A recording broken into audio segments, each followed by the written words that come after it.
All right, Bulls and Bears. Hey, back with another dose. Thank you for being here. Let's go ahead and get right into it, folks. The economy is steering right off of a cliff. Not for everyone, for the average working person, for the middle class person. Very, very difficult road that most people are on right now with the cost of living, the savings dwindling, and the ones doing very well at this time, well, the corporations, the stock market, the ones at these companies buying their own stock, or rather, the company buys their own stock and then they cash out. Of course, many of you know exactly what I'm talking about. A lot of the big billionaires have been cashing out a lot of stock, and that's a very good life, right? When you can cash out after you use a lot of your profits to buy back your own company stock to pump the price up, instead of giving bigger raises to your employees, you buy back your own stock, right? What a life some people have in this country. But, anyways, let's go ahead and get right into some news here. The fact that this next piece of news is even out in the world is surprising to me. But here it is. The Hill, why are Americans so unhappy? So there's this survey that we talked about a couple weeks ago, and basically it outlines it right here. America is 23rd this year on the list of happiest places, happiest countries, behind United Arab Emirates. That was a drop from 15th place last year. So from 15th to 23rd. How is this happening? Why would we drop in the happiness scale if the economy is so strong, if consumers are resilient, if everything is fine? Well, folks, it's the cost of living. Even homeowners are stressed to the max right now. That's what I do at my job. I talk to homeowners every day, and we go over all their finances. We go over their credit. We go over their situation just in general, kind of on a broad financial scale. And homeowners are feeling the pinch right now. Homeowners are stressed. Even the ones that have a lot of equity, they don't feel rich, right? When people used to be in a little bit of debt, they used to look at their home equity and they used to feel good. They say, wow, I could sell my home if I really had to pay off this debt. It's at the point now where a lot of the homeowners are looking at how much debt they have and how much equity they have in their home. They still have equity, a lot of them, because home prices are still very, very high. But they're looking at the picture and they're saying, wow, even if I sold my home, I wouldn't be able to pay off my debt. And where would I live? Because rents are in the stratosphere, home prices are in the stratosphere. There's not many lower price states to move to. Right? It used to be you could sell your home on one of the coastal states, maybe go to inland somewhere. Prices everywhere are pretty high. I mean, Ohio's still pretty affordable. I just talked to a customer that moved from California to Ohio. Trying to think of the city. One of the larger cities, Dayton, Ohio, right?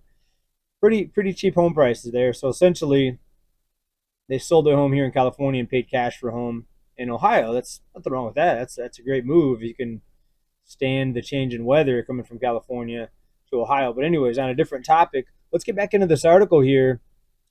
Most surprising about the data on happiness is that most unhappy demographic is people under 30. I thought you were supposed to be at the happiest when you're young, you're on top of the world, you're healthy, you're young, which is ironic given their unique understanding and access to new media. No matter what you look at, the article continues, no matter what you look at as far as the age bracket, people are feeling depressed. Overall, Americans feel broke and brokenhearted. I hope you, my audience, isn't feeling like that. Are you good? Are you happy? I'm actually pretty good considering I've been under the weather here lately. Actually, the happiest I've ever been, believe it or not, was when I wasn't even working. I had hardly any money. I was actually living in a camper. Let me tell you about this. This is the happiest I've ever been. I lived in a camper on my aunt's property here in California. I had just moved out from Michigan. I was going to save up to buy my first residence instead of renting. My aunt was like, "Hey, you could stay here. You could help me out. You could stay in this camper. I'll need somebody to help out with the yard." She was getting kind of old. She was already like in her 70s, which is not really old if you're in good shape, but she wasn't in very good shape. she needed help. So I had to help out to pay rent or in exchange for living in this camper. I would help out with yard work. I would run errands for her, take her to the pharmacy, all this stuff, right?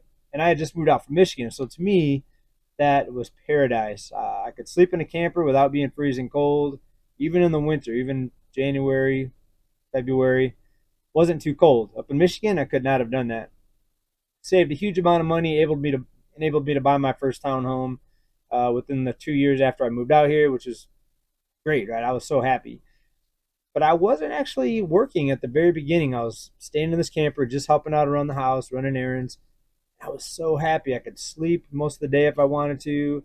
Didn't have many financial obligations. My vehicle was paid off. Didn't have to pay rent. Just had to do a little, in exchange for staying there. I was happy.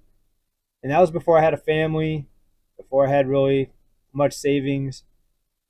And it taught me a valuable lesson. It taught me that money doesn't buy happiness. And sometimes the more money you make, the more obligations you have, right? Now I'm trapped, say trapped. Now I have a mortgage. Now I got to pay taxes. And all these obligations, it just seem like they keep stacking up that never go away. I think I was actually happier back then. I don't let my wife. I'm not gonna let my wife watch this video because then she'll say, "Why aren't you happy? You're married to me. You're supposed to be happy." Anyways, what do you guys think about this? America on number 23 on the list of happiest countries, dropping from 15 just a year earlier. Is it the debt? Is it the economy? Please let me know what you think about that down in comments. Here's something else to factor in here. Here's a study. Americans need six-figure salary to afford a typical home in nearly half of the U.S. states. What was I just talking about? Folks, homes are so unaffordable. Imagine making six figures and you still can't buy a home. And the problem is if you relocate to a lower cost state, 'cause it says here about half the states you need six figures. If you move to a lower cost state, will you still have your six-figure job? That's nice if you can move from home, if you can work from home. It's a harsh reality that Allison Dunbar, a product development coordinator and aspiring homeowner in Pittsburgh, quickly realized when speaking to her oldest brother about his home buying experience in the same city a few years ago. He bought his house in Pittsburgh in 2018. He got a very nice house in a nice area that fits his family now for $20,000 under asking price.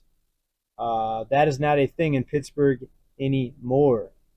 And it goes on to afford a median home price of about $402,000. America needs an annual income of 110, just under 111,000, according to a new bank rate analyst.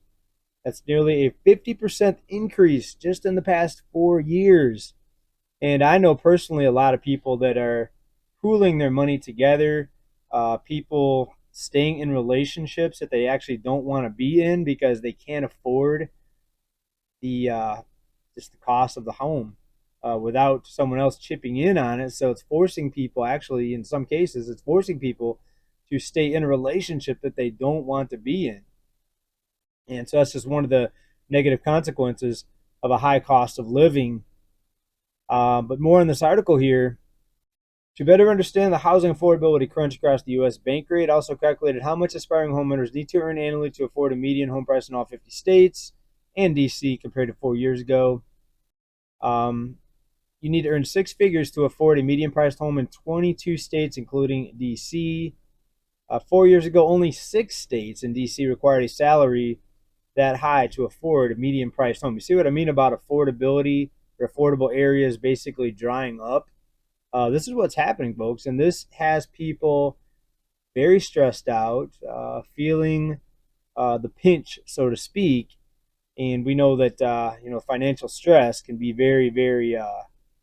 It take a real big toll on your health. Here's another story here: consumer spending outpaces income growth as inflation continues. Folks, we talked about this. We were told that inflation's cooling and that wage growth is strong. Remember that? Well, why is consumer spending outpacing income growth? In other words, people are getting deeper and deeper into debt. Let's see how they pointed out here. This is out of paymentshere.com. The personal consumption expenditures price index from the Bureau of Economic Analysis show that the consumer spending in February measured month on month was up 0.8%. Personal income was up 0.3%. And we talk about this quite often. How long can this continue where people just go further and further and further into debt? There has to be a breaking point at some point. Um, Delinquencies are increasing with credit cards and a lot of other forms of debt. Loans, delinquencies are rising across the board. But credit cards, that's the big one. And we're now 30% higher than we were during the 2007 2008 financial crisis. Yet banks are still loaning out money without any worry of the consumers defaulting on mass scale. Why is that? Why would banks not be concerned about the state of the consumer? Is that because they're going to get rescued no matter what?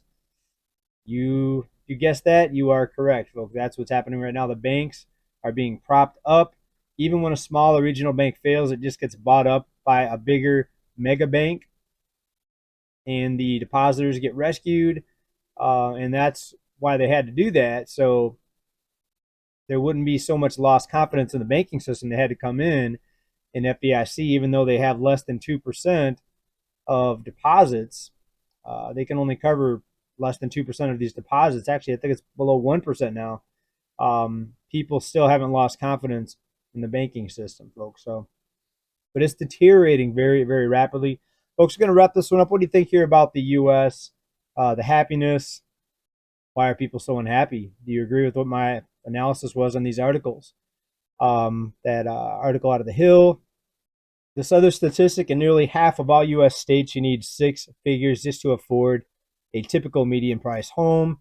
And what do you think about money doesn't buy happiness? Think about me living in this trailer. I was the happiest I had ever been. Probably because I just moved out of Michigan and it was snowing in Michigan.